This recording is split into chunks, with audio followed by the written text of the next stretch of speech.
This is Scott Becker with the Becker Business Minute and the Becker Private Equity and Business Podcast.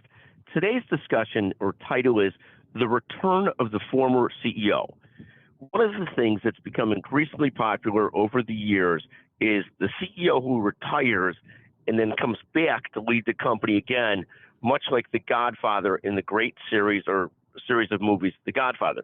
The most recent one is Sergio Ermati, which is a name none of us probably know unless you're a banking fanatic and follow UBS that closely. But Sergio Ermati is coming back to lead UBS after having led it through the financial crisis of 2008 as UBS acquires Credit Suisse and takes over that set of assets. Now, schools of thought on the return of the former CEO go in two different directions.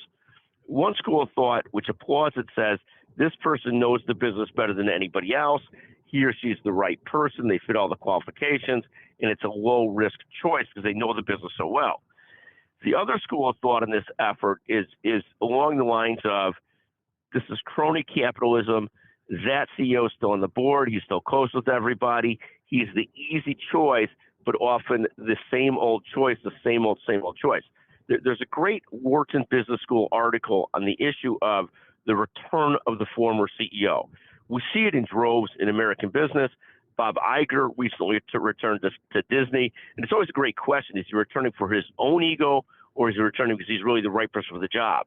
What we do know at Disney is he sort of stuck around for the whole time that the new CEO was appointed and made that guy's life miserable. The second concept that you see, Howard Schultz came back to run Starbucks again. Might have been his third time coming back to run Starbucks again. This one was not as successful as the last couple, but there is a concern that with the CEOs, by the time they've come back a second, a third, or fourth time, they don't have the energy and brilliance and connectivity that they had the first time. We'll see how it works out with Sergio Ermati. Just a fascinating thing to watch. Congratulations to Sergio.